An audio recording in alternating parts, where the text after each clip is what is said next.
downtown Phoenix, Arizona, at Arizona State University. The Harris Highlights Awards with your host, Blake Harris Highlights.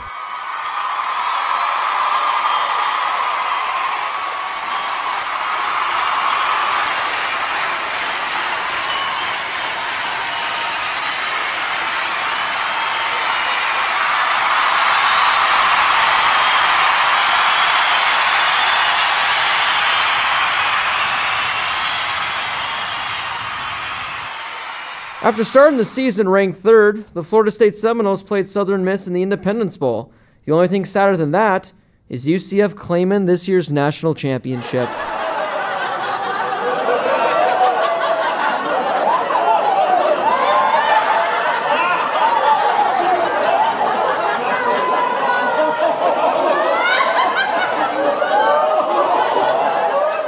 After an abysmal second half of the season, Saquon Barkley watched the Heisman slip through his hands. I haven't seen someone get the Heisman taken away from them like that since Reggie Bush.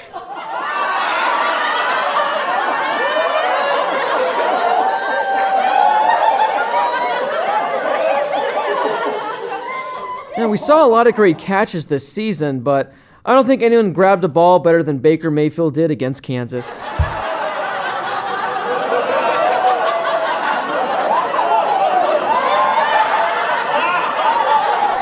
Tua Tagovailoa had an incredible second half in the national championship.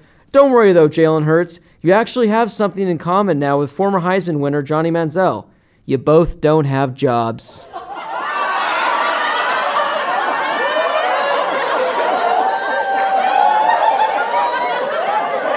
Well, how's it going, ladies and gentlemen? Welcome to the second annual Harris Highlights Award Show. Joining me this week are our football analysts, Josh Schaefer and Lyle Goldstein, with our executive producer, Brady Klain. Now, guys, here we are for the most prestigious award show in the entire world, and yet I am the only one that's dressed up looking nice. Yeah, you're dressed up looking nice with a backwards hat on. Hey, I said dressed to impress, and I'm impressing. All you're wearing is a sport coat. Hey, I'm wearing a nice long sleeve shirt, a nice jacket, and jeans and Vans and a backwards Dodgers hat. It's a dressy casual event, like he was going to like a bad charity event because he's wearing the backwards hat. That's what it looks like. You know, guys, I was disappointed. I thought you guys would dress up for the occasion, but you didn't. But hey, it's all good. I'm the best looking one here. Well, then again, every week I'm the best looking one here. But guys, You shaved. I did shave. I even cleaned up my face for the event, so gotta love it. But guys, it is now time to get to the awards, and boy, do we have some exciting ones to get to. There are some awards, guys. I was telling this to Josh earlier, or maybe it was Lyle. I can't remember. Earlier in the day, I posted a link saying it's the final chance to vote for the awards, and there were actually some awards that switched the winners. So coming into the day, not a lot. I think it was maybe 2 or 3. So the results are completely different than they were coming into the day. So you guys might have checked, but we have some brand new winners to get to. So without further ado, guys, let's get to our very first award.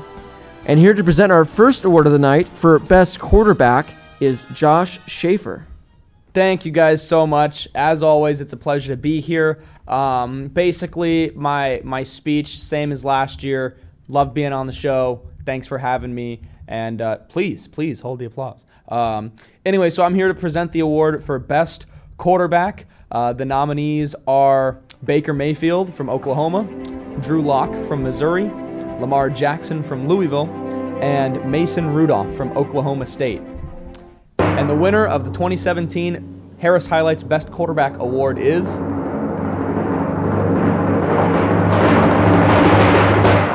Baker Mayfield, Oklahoma.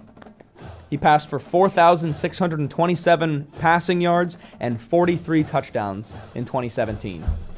Now, this was one of the more lopsided results that we had. Baker Mayfield accounted for nearly 61% of the final votes. Coming in second place was Lamar Jackson. Essentially, when you got the Heisman winner, of course he's going Best Quarterback. But guys, what are your thoughts on the quarterback performances we saw this season? I think we saw a lot of good ones, but with Baker Mayfield, you just said it. He won the Heisman. It's not like he's going to win the award. It's not like he's not going to not win the award at his best position, at his own position, I should say. Like we said, Mason Rudolph, he's in a pass-heavy offense in Oklahoma State. He had a really nice year. Lamar Jackson, like we've talked about a couple times this year, might have had better numbers than last year when he won the Heisman. And Drew Lock, who we didn't talk a whole lot about this year out at Missouri, put together a nice year of his own. But quarterback play, all in all, pretty good year. But Baker Mayfield, he, of course, tops them all, and that's why he's taking home the award. I think in general, this was just a pretty good year for quarterbacks. I think, in all honesty, we probably could have had 7 or 8 nominees for this award. There were a lot of quarterbacks that just didn't make the cut. But Baker Mayfield, I thought, no question, was the most deserving for this award. Lamar, if this was the best dual threat quarterback, there would be no question that this would go to Lamar Jackson. But I think it's pretty clear that Baker Mayfield was the best overall quarterback this season, and he proved that by winning this year's Heisman. Here to present the next award for Best Running Back is Lyle Goldstein. Thanks, Blake. Thanks for having me on the show, and thanks for keeping me on this thing the last couple of years. It's been an absolute blast every week to do this with you guys, and hope we can keep it going in the near future. Here to present the award for Best Running Backs, and the nominees are Ronald Jones, USC, Bryce Love, Stanford, Rashad Penny, San Diego State, and Devin Singletary, Florida Atlantic. And your winner for the 2017-2018 Best Running Back Award goes to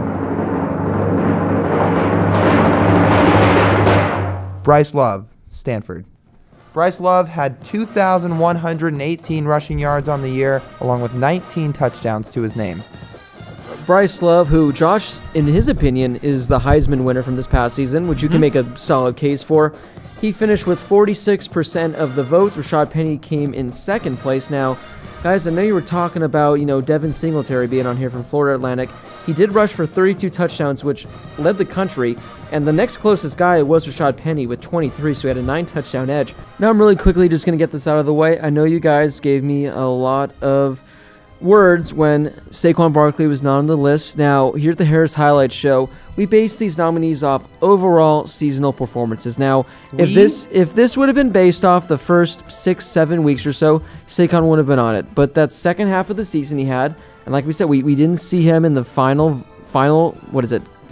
nominees for the Heisman because of that second half. So, Saquon Barkley had a fantastic season, but that second half ultimately killed him when these nominees, the entire season, were consistent and had killer years. You've got to look at this, though. If this award were for the last 4 games of the season, you have to put Sony Michel and Nick Chubb in there as well. Exactly. For what? Those guys had good full seasons. It wasn't just the last 4 games. Yeah. I think the reason why neither of those guys were in there is because they split time. That's tough to do. When you're not the guy, it's tough to do. But, Josh, you said this a second ago, Bryce Love should have won the Heisman, or very well could have won the Heisman this past year. He's sticking around for another year. Yeah. Front runner, best odds to start off. How could he not be? We're a week or 2 weeks out of the 2017 season. We're already talking about the end of 2018 season. But Bryce Love's going to be fun to watch this next season at Stanford. Here to present the next award for Best Wide Receiver is Brady Clane. Thanks, Blake. The other 2 guys before me, Josh and Lyle, pretty much said it all. Thanks so much for keeping the show going. I really have a blast doing this and producing this every week for you guys. So, yeah, it's a lot of fun, especially, 2 full seasons. Who thought we would have made it past 1? I'm here to present the award for Best Wide Receiver from the 2017 season. The nominees are James Washington from Oklahoma State, Anthony Miller from Memphis, Trey Quinn, SMU, and David Sills from West Virginia. The winner of the 2017 Harris Highlights Award for Best Wide Receiver goes to James Washington, Oklahoma State University. James had 74 catches for over 1,500 yards and 13 touchdowns on the year. Now, this was one of the more fascinating ones to follow because early on, Anthony Miller had a huge lead on this one. I thought he was going to run away with it, but slowly but surely, James Washington just slowly took him out, and he finished with 49% of the votes. Anthony Miller finished with 31%. So this was one of those ones I mentioned earlier where voters kind of completely changed the outcome of the award, and this is one of them. So James Washington, he came back for his senior season, and he won the Blitnikoff, right? He won the Blitnikoff. Yeah. So overall, he had a fantastic season, but I think winning the Harris Highlight Award is the most important award to win. So James, congratulations on that one. But kind of a quiet season for wide receivers, I think. there's some big names out there, but there wasn't really anyone on a weekly basis that was just putting up monster numbers that really caught the eyes, especially of me. I really agree with what Blake said. It was kind of a quiet year for wide receivers. There wasn't anybody that was just super jumping off at the table at me, or jumping off the stat sheets. But now that I'm looking at the, James Washington, I said at the beginning of the year on our first college football preview podcast, I said James Washington's winning the Biletnikoff. And he did. I think he's without a doubt the best receiver. But after James Washington, you kind of look down the list, and there are a lot of really good receivers in college football, but I think this was the first year in quite a long time where we didn't have somebody just completely blow out the rest in terms of just being, without a doubt, the best receiver in the country. And in my opinion, I think the one receiver that is apart from everyone else is James Washington. But there were just a lot of other guys who were kind of just in the mix that had good names, good quarterbacks, good teams around them, but I just don't think they had enough to really get themselves into the nomination. So I think James Washington is the 100% for sure best wide receiver of the year. Yeah, this is something we talked about, like you mentioned, Josh, early in the season. I think before the season even started, is we all said that James Washington was going to be the Biletnikoff winner, and that was one of the few storylines that didn't really change throughout the year. It was pretty evident he was the best receiver in the country. Him and Mason Rudolph, you can make the very strong argument that they were the best quarterback-wide receiver duo in the country, like we talked about a lot. And, we just kind of saw him shine throughout the whole year. Like you mentioned, there wasn't really a receiver that kind of just absolutely lit it up and just made some eye-popping catches. It didn't feel like there was a ton of huge catches this year in football and, kind of made people fall back in their chairs or anything like that. But James Washington was hands down the best receiver in the country. No slack on Anthony Miller either, because he had a great year. There's a little less talked about over in Memphis. But James Washington is definitely the right choice for this award. He didn't have the best stats, but you got to throw a guy like Christian Kirk in the consideration here as well. For what he did over his career, his very short career, but his career at Texas A&M, he balled out. That's another thing. That's kind of the point that I was making as well, is you have such good players that just didn't quite get themselves high enough in terms of statistics to be nominated for our award. And I agree with it. We saw players like Christian Kirk, Calvin Ridley, Deontay Burnett, like a whole bunch of other people that are, if I pull up the top receiving statistics right here, there's just a bunch of names you can read off. But I think it's a clear cut. I'm not saying he was 10 times ahead of everyone else, but I think James Washington is the best receiver in college football. All right, presenting the next award for best tight end is one of our fellow viewers. Hi, I'm Robert from Winston-Salem, North Carolina, and here to present the Harris Highlights Award for Best Tight End of the Year.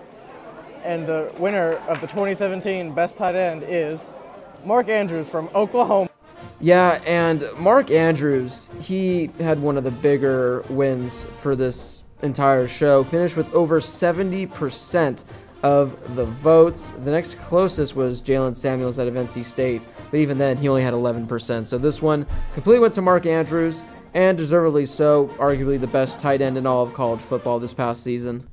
All right, now we are going to do the award for best defensive end, and the nominees are Bradley Chubb from North Carolina State, Sutton Smith from Northern Illinois, and Joe Osman from Central Michigan.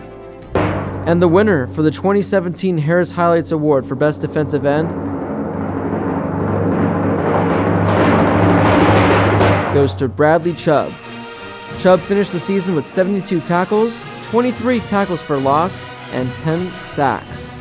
Well, guys, this one, if we thought the best tight end one wasn't enough, this one just got even worse, as Bradley Chubb finished with 75% of the votes. The fact that he had a higher percentage of votes than he did tackles on the year is absurd.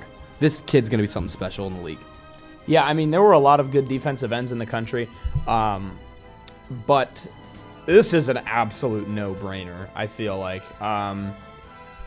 We didn't get the chance to see him play against ASU in the bowl game, which, looking forward, you're thinking, all right, well, ASU might get a win, but then looking back, you're thinking, you know what, since they lost, I kind of wish he played, because then you just get to see him on the stage. But, this is just an absolute no-brainer. I think he's the best defensive end in college football. I think he's one of the best defensive players in college football this year.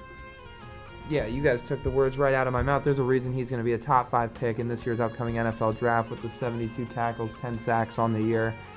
it's always mind-boggling to me how guys like this end up at a school like NC State, and that's no slouch on NC State because they're a good school. They're solid at football. I'm not, you're not going to call them white collar or elite, but you wonder how these guys coming out of high school, how they're just sometimes missed, or maybe Bradley Chubb just improved that much in his time in college, but what he did this year was unbelievably impressive.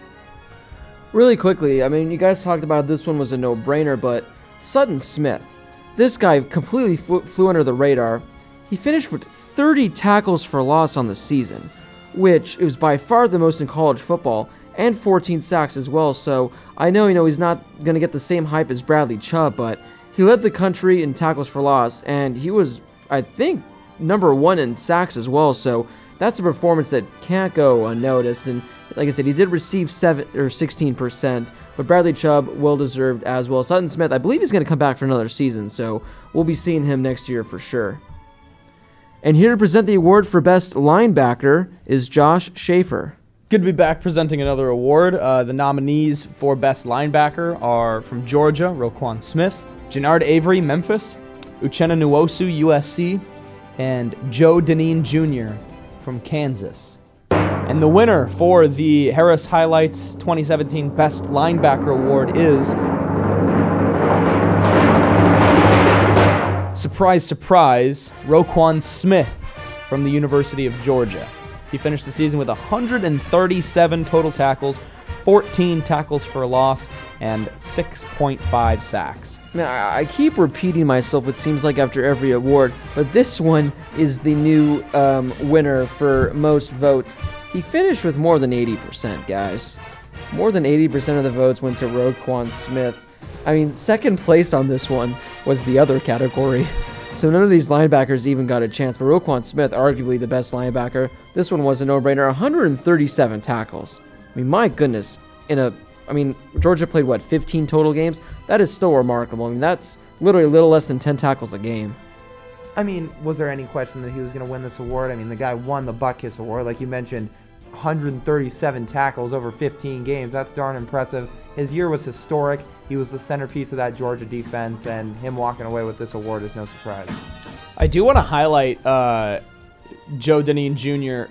When you have a player like him perform the way that he did while at a Kansas program that has struggled the last few years, I do think that's very impressive. Additionally, USC's defense would be, I don't want to say nothing, but it would be completely different without Uchenna Nwosu. He was their defensive MVP this year, in my opinion. But I honestly think if he were a little bit bigger, not only would he have had an even better season, but his draft stock would have just shot through the roof because he had an incredible year. But bottom line, Roquan Smith, like I said when I presented the award, there is no surprise here. Roquan Smith was without a doubt the deadliest linebacker in the country for opposing offenses. Uchenna Nwosu, really quickly, he had 16 pass breakups, which for a linebacker is unheard of. Usually they'll have maybe like 4 or 5 most, but he had 16. I mean, we'll see, cornerbacks, safeties that they won't come anywhere near 16 for a season. So Uchenna Nwosu, what a season. Josh mentioned best defensive player in USC, and they would have been something different without him. But Roquan Smith, future top 10 draft pick coming up in this year's NFL draft. Here to present our next award for Best Defensive Back is Lyle Goldstein. Good to be back, guys. Blake, once again, thanks for having me on. The nominees for Best Defensive Back are Denzel Ward, Ohio State, Josh Jackson, Iowa, Derwin James, Florida State, and Minkah Fitzpatrick, Alabama. And your winner of the 2017 Best Defensive Back Award goes to Minkah Fitzpatrick, Alabama. Now, guys, this one, Josh just said it off air that the voting closes now, and Minkah Fitzpatrick finishes with 38.3%, and Josh Jackson is going to finish with 36.3%. This one's been close all along. Earlier today, though, Josh Jackson, he did have the lead in this. Last time I checked, he was actually the winner. So Minkah Fitzpatrick, in the last few hours, he got those final votes.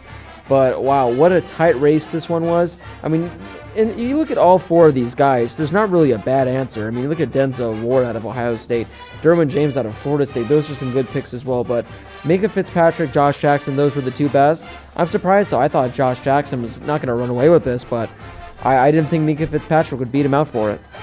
I thought Minka was going to win the award simply because of how versatile he is. He can line up at safety. He can line up at corner. He can do so many different things.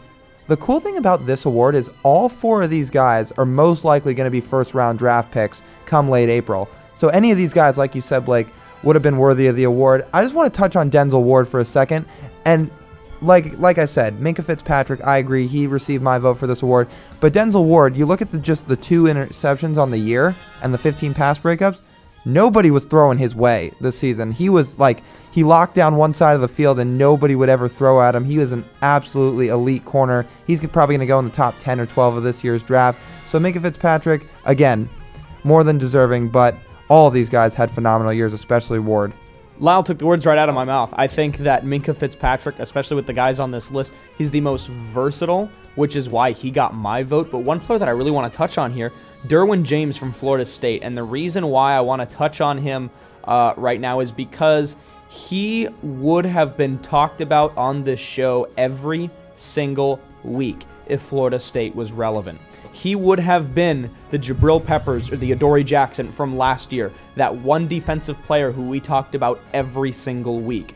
But, you know, he didn't. I don't want to say that he slumped a little bit, but the team did, and there were just other players on this list who were, in my opinion, more consistent and more reliable. But Derwin James, I think of the 4 players on this list, you know, disregarding the other category, I think my bold prediction is that he's going to have the best NFL career out of these 4. What Lyle said a minute ago about Minka Fitzpatrick being so versatile, being able to line up at safety, corner, even playing some nickel linebacker as well.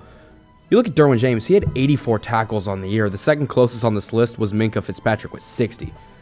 So Derwin, yes, his interception, he only had 2. His pass breakups, he had 11, which is the top of this list, second best on this list. But the 84 tackles is what I look at most here. Is he's an aggressive secondary defensive player.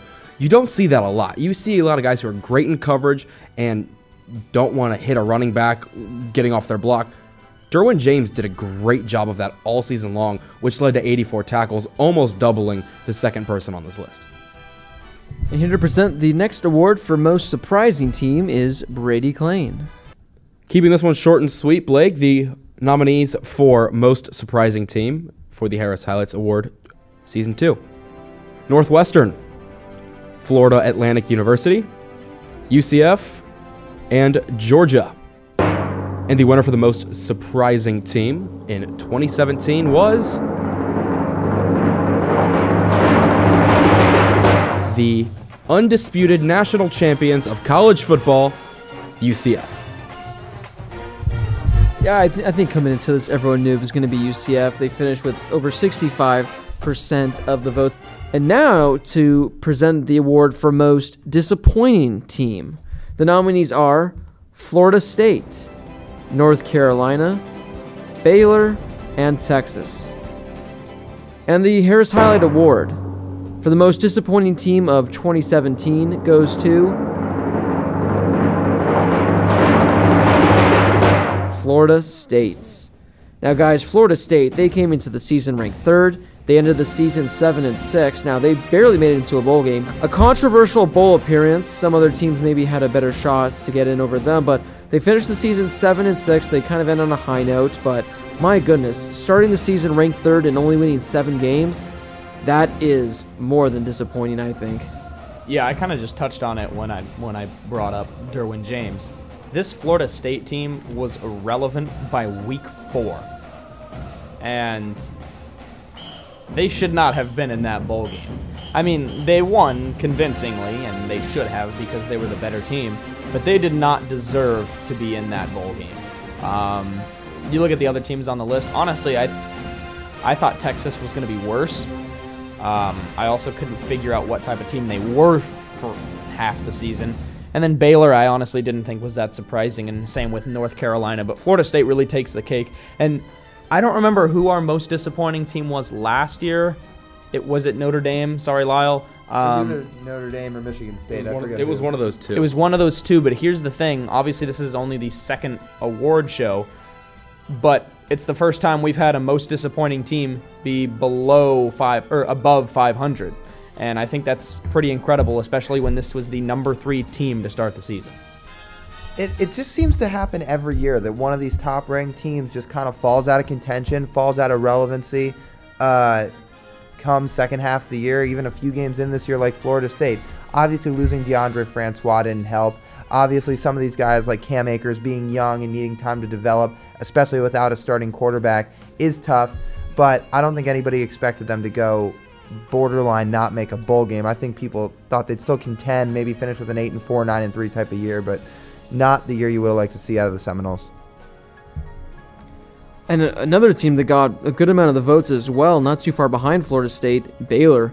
I mean, they finished the season 1-11, and I believe their only win came against Kansas, which is not a very impressive win to say the least. But I'm looking at the other options, a lot for Tennessee, an absolute good amount for Tennessee, and actually a good amount for LSU as well. I feel like every year for LSU is a disappointing season nowadays. And now to present the award for biggest upset is Josh Schaefer.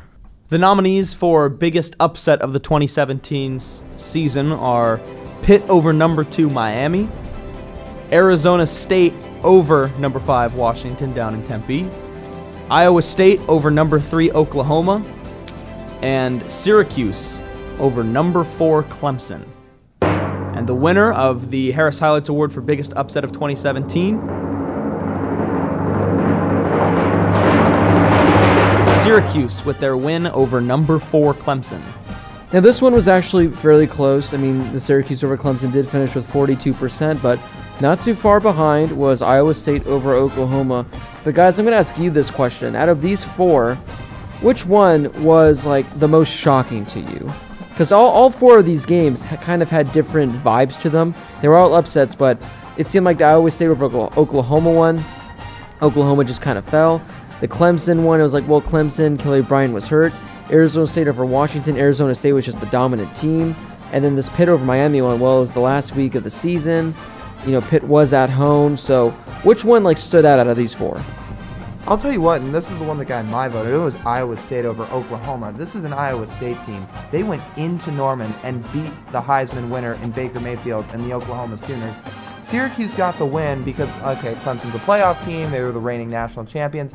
But Kelly Bryant got hurt in the second quarter of that game. I can't look at it as the biggest upset of the year when you weren't playing their starting quarterback for the majority of the game. So, not that no slack on Syracuse. They got the win. They emerged victorious, but my vote would have gone to Iowa State. Yeah, I think honestly, if I'm giving my vote for biggest upset of the year, it's going for Iowa State.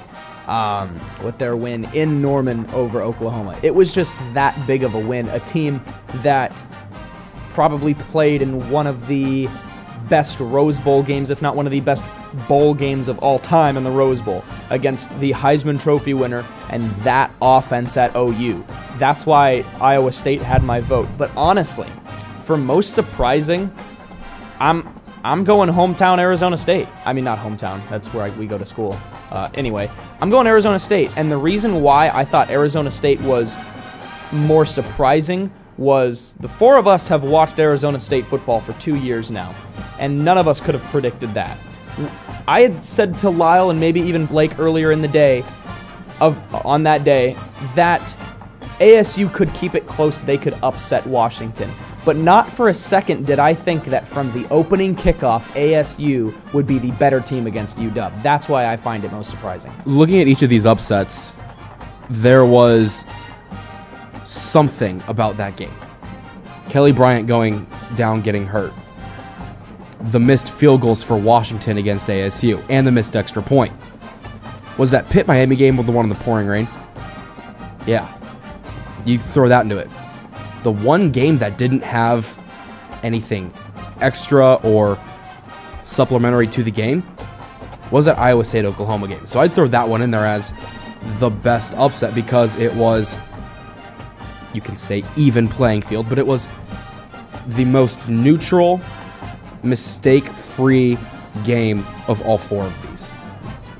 That's why I voted for it as what I think was the best upset. I just want to talk about Syracuse really quickly. Did they just completely go the opposite direction after that win against Clemson? I mean, you think a win like that would completely turn the program around, but they lost so many games. I think they finished the season under 500, I still believe, so very surprising, but yeah, some good upsets, though, this season. And now to present the award for Best Regular Season Game is one of our fans.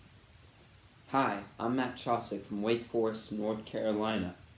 And the Harris Highlight Award for the Best Regular Season Game of the 2017-2018 College Football Regular Season Game goes to, there's a lot of good games, but the ultimate winner is Ohio State versus Penn State. Let's go. Now, I think this is probably the only one that I do not agree with. Ohio State. Now, this was a very close one completely across the board. Ohio State, Penn State finished with 30%. Finishing closely in second place with 26% was the UCF South Florida game. Finishing in third place with 22%, the UCLA comeback versus Texas A&M. And then the other games had a little amount of votes as well. But that Ohio State, Penn State game, I mean, I watched it, and it was a good game. It wasn't as good as last year's Ohio State, Penn State game, but the best regular season game with some of these ones, especially, like I said, that UCF South Florida one, those last few minutes, where they literally scored, I think, 3 or 4 touchdowns, unreal. And then a 7 overtime thriller, which was the highest scoring game in college football history, at least Division I. You have a USC-Texas rematch like 13 or 14, 15 years in the making, and then one of the greatest comebacks of all time.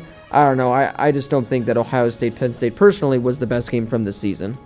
If the Western Michigan Buffalo game were any two other teams, that would have won hands down. Let's call it any two other teams in the Power 5. In the Power 5. But the fact that it was Western Michigan and Buffalo in 7 overtimes, I think on a Friday night, you can't. That's not going to win. But that Ohio State, Penn State game, they've got something going now. Ever since last season, the upset, Penn State beats Ohio State. This year, Ohio State beats Penn State. What's it going to be?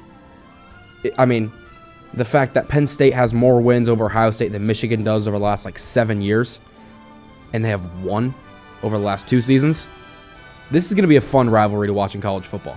Granted, JT Barrett's gone, Saquon's gone. It's going to be fun to watch, though. I like the winner of this category. Now, the one game on this list that I didn't feel, indulged into the game, my mind wasn't in the game, so I could just sit back and relax. The Ohio State-Penn State game, full disclosure, my family was in town, so I was talking with them. I've got the game on the TV. We're getting ready to go to the ASU game, so I was kind of in and out, but I watched the whole game. The USC game, obviously, my mind was in that game for obvious reasons. 11 years on the line. I didn't want to be disappointed for the second time. The UCLA game was watching. Western Michigan, I didn't see a lot of it until the overtime started. The one game that I sat back and I watched all of it from the get-go, just losing my mind the entire time because it was a good game, was Central Florida and South Florida. As did I. That I think was I don't any of these games. I don't really have a complaint for any of them, honestly. I think any of these is deserving of the award. But another game that I do want to throw out there is the Boise State-Washington State game from earlier in the season. Again, like I said, no complaints with these nominations or who would have won. But that Boise State-Washington State game, that was probably one of my favorite games to watch this season as well. Now to present the award for Best Bowl Game is Lyle Goldstein. Back at it again. Thanks, Blake. And the nominees for Best Bowl Game are the Rose Bowl, Georgia versus Oklahoma, the National Championship, Alabama versus Georgia, and the Peach Bowl, UCF versus Auburn. Rose Bowl. And the winner is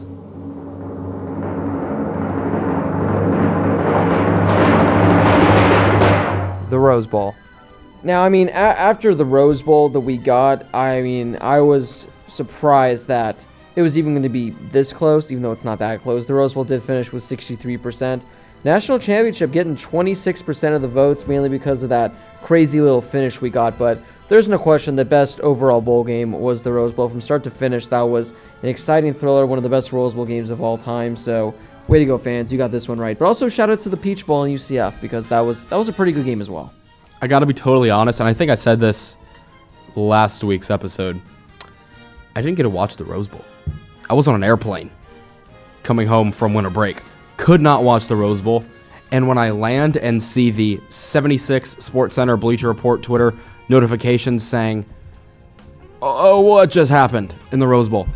I went back and found a full replay of the game. I didn't watch it live. I watched the full game, obviously, but I was so disappointed that I could not watch this game live that I went back and found a full replay to watch the game. No commercials, so that was pretty good. Yeah, this was one of the best games I've ever watched. And I think 2 years in a row, 2 of the top 3 or 4 games that I have ever watched were in the Rose Bowl. And again, like I said earlier, this Rose Bowl was not only an incredible game, but I wasn't a fan during the game. I was a fan of college football during the game. So I got to sit back and just enjoy all of it.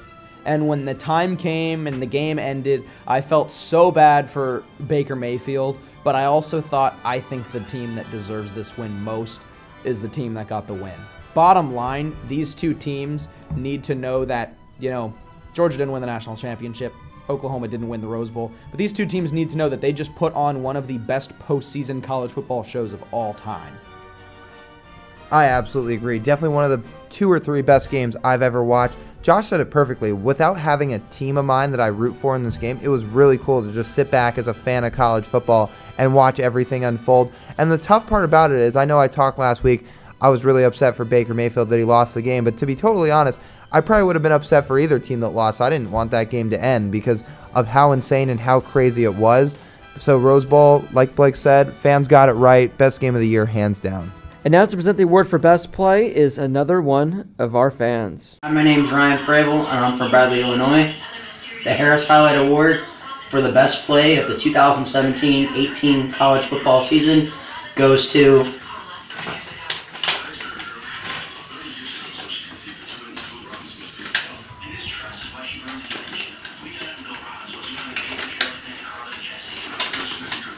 Devontae Smith from Alabama, Crimson Tide. Now, guys, this was another just very, very, very close one. Devontae Smith did win last year. I believe the winner last year was... It was Renfro. The Renfro game winner. Now, of course, it's like Lyle just said it, that it's a fairly simple catch, but it's a catch to win the national championship. I mean, that is the best kind of play you can have now.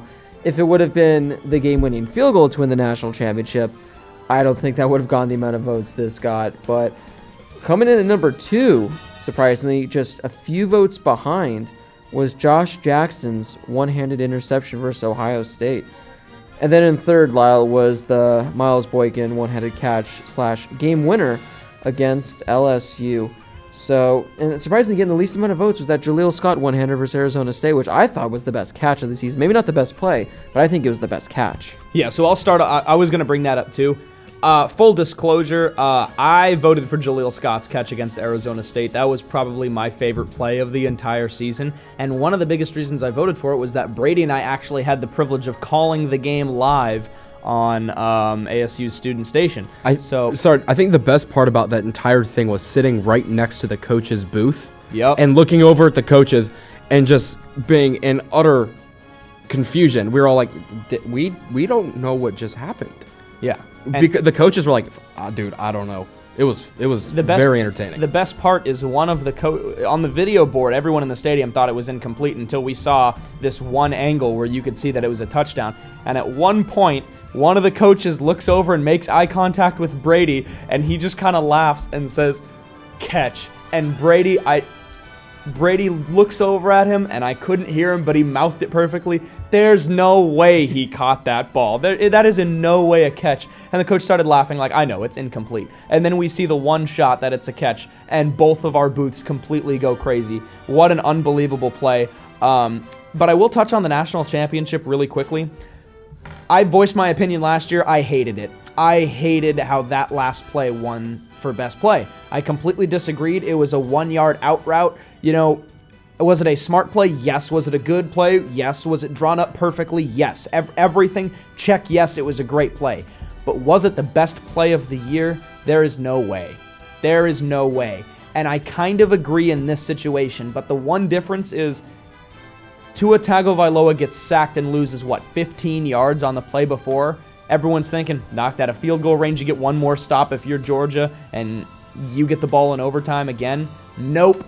Tua says, all right, guys, I'm going to air a 35-yard pass to the end zone to win this thing. And that's what I think is special about it, is it's not a little 1-yard pass. This dude aired out a bomb to the end zone, and it was beautiful. So I will give credit to that one, but I did vote for Jaleel Scott. Overall, I think on this season, a very boring, lackadaisical season when it comes to top plays. I was struggling trying to find these top 5. When I'm gonna be putting together my top 100, I don't even know what the top 10 is going to be. Trying to find 100 is going to be tough. Usually the past few years, top 10, 15, we've had a lot of great plays, but this year, there wasn't, until the national championship, really, there wasn't like, if I were to ask you what's the best play from the season, there wouldn't be just one instant right off the bat you say, oh, it's that. And it's funny because the voting kind of went the same as it did last year, where the game winner in the national championship was number 1. And Blake, you said Josh Jackson's one-handed pick was number 2, right? And I think that was the same as last year with that unreal interception that Jordan Lewis had last year. I'm pretty sure that came in at second. So it probably should have, but similar voting. And now to present the award for Best Player of 2017 is, once again, one of our fans. Hi, I'm Garrett Burkle from Indiana, and the Harris Highlight Best Players Award goes to Baker Mayfield from the University of Oklahoma. Boil her up, and don't forget to buy the merch. Yeah, it's no surprise that when you have the Heisman winner in the Best Player category, he's going to, overwhelmingly win. So Baker Mayfield got a majority amount of the votes on this one, but some of these other guys got some votes as well. But Baker Mayfield, what a season. You truly were the best player of 2017. What a great list of players we had this year, Blake, for these nominations. I mean, all these guys had fantastic years, and Bryce Love, the thing I'm most excited about is that he's going to be back next year, and he's going to be coming for this Best Player award. And now to present the final award for the evening is Brady Klein. Take it away, Brady. And the nominees for Best Single Game Performance are Bryce Love versus Arizona State, breaking the single game rushing record for Stanford, 301 rushing yards and 3 touchdowns. Anthony Miller versus UConn, 15 catches, 224 yards and 4 tutters. Khalil Tate versus Colorado. He was 12 for 13 passing, 154 yards, 1 touchdown, but the big stat in this game, 327 rushing yards and 4 touchdowns. And finally, Baker Mayfield versus Oklahoma State was 24 for 36, 598 passing yards and 5 touchdowns. And the winner of the Best Single Game Performance for 2017 is Baker Mayfield versus Oklahoma State, dropping almost 600 yards and 5 touchdowns. Now, I got no complaints of Baker winning this one, but Khalil Tate, my goodness, the fact that he rushed for 327 yards as a quarterback, and I think he did it on only like 12 or so carries, so his average was insane.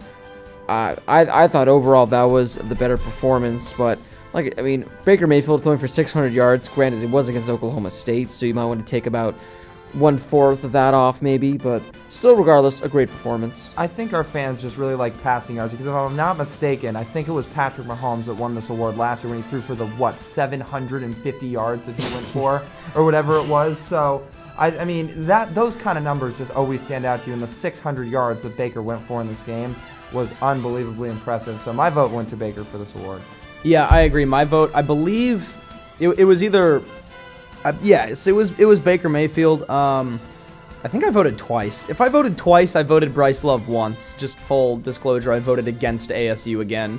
But the reason why I think Baker Mayfield's performance is the most impressive on this list is, like Blake said, it was against Oklahoma State. We all know that there's very little defense in the Big 12. But it's the fact that Oklahoma State, this was a huge game. This was a massive game, not only in the Big 12, but in the national spotlight, because I believe both of these teams were top 10 teams at the time. And if they weren't, I think Oklahoma State I think Oklahoma State was about 11 at the time, if they weren't a top 10 team. These were also 2 quarterbacks that were in the mix of Heisman contention. Each team had wide receivers who were in Biletnikoff contention, and let alone that it was a battle for the Sooner State. So I think that's why not only did Baker Mayfield have such a tremendous game, but it's the fact that he did this on such a massive stage. Additionally, Bryce Love's game was incredible because watching the whole thing from start to finish from an Arizona State perspective was you're just thinking, this guy cannot be stopped. But then I do want to touch on Khalil Tate. That's the thing, is this offense completely revolves around him. There isn't much else on this team other than him, I think. And then again, he did it against a team that struggled throughout the entire course of the season, like Colorado. Not taking that away from him, I'm just trying to boost up Baker Mayfield more because, like Lyle said about the passing stats, it's also the fact that he threw for 600 yards against an arch rival. 598, Josh. Yeah. Well, guys, it's great reading everyone's comments. We're glad that we can make such a huge impact on your guys' lives. Thank you for spending an hour plus every week listening to the show. We do it. We do it because we love talking college football, but now it's at the point where we do it for the fans. We do it for all you guys, so thanks for sticking with us. And don't worry, guys, not like last year where the award show was the final episode of the season. We're still going to be back. We're going to have episodes where we break down each individual conference. We break down the NFL draft. We potentially have some interviews with future NFL draft prospects. You're just going to have to wait and see. You're going to have to tune into future episodes, but we also have some exciting news as well. They recently just, switched up some of the members of the College Football Playoff Committee, and one of those newest members is a fellow professor here at Arizona State. So in the upcoming weeks, if you guys would like us to get one of the members of the playoff committee on the show, that definitely could potentially happen. And heck, we can get some viewer questions that they have to ask if they're interested to know about the playoff committee. We will do our best to get her on the show. So yeah, guys, so lots of cool stuff coming this way. Thanks for sticking with us. As always, we'll see you guys next week. For Lyle Goldstein, Josh Schaefer, and Brady Claim, this has been Blake Harris. Thank you so much, guys, for tuning in. As always, we appreciate each and every one of you. Dilly dilly. And as always, we'll see you guys very soon.